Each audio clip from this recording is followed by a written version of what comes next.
The mechanism that's thought to be at use that allows these trees to do this is the intricate fungal networks that intertwine in every root in the forest. These webs of mushrooms are so advanced that they can pick up signals from trees and make the appropriate response, much like the neural networks of a brain telling muscles how to move. These fungal networks sprouted massive giant mushrooms at one point too. We find fossil evidence of these giant mushrooms, and it's likely they existed much more recent in the record than they previously thought due to the difficulty in fossilizing soft tissue like that of a mushroom. In fact, it's extremely hard to make mushrooms go extinct. Just ask the DEA how many pounds of magic mushrooms grows wild on the West Coast. The answer is millions. Actually, I find what scientists tell us happened very interesting.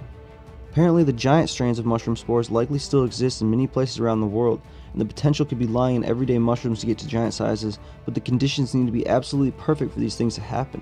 And they say these conditions don't exist anywhere on Earth anymore. Mushroom scientists like Paul Stamets have pointed out that extremely rare species of fungi are present only in certain regions of old-growth forests.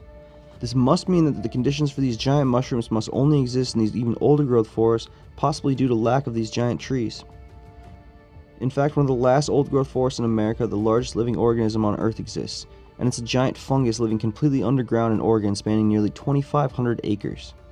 I would venture to say that if the conditions were right, and if this forest was left to grow for several thousand years, it might be a source of giant mushrooms that we find in the fossil record that once filled these ancient magical forests we hear about in legend and folklore.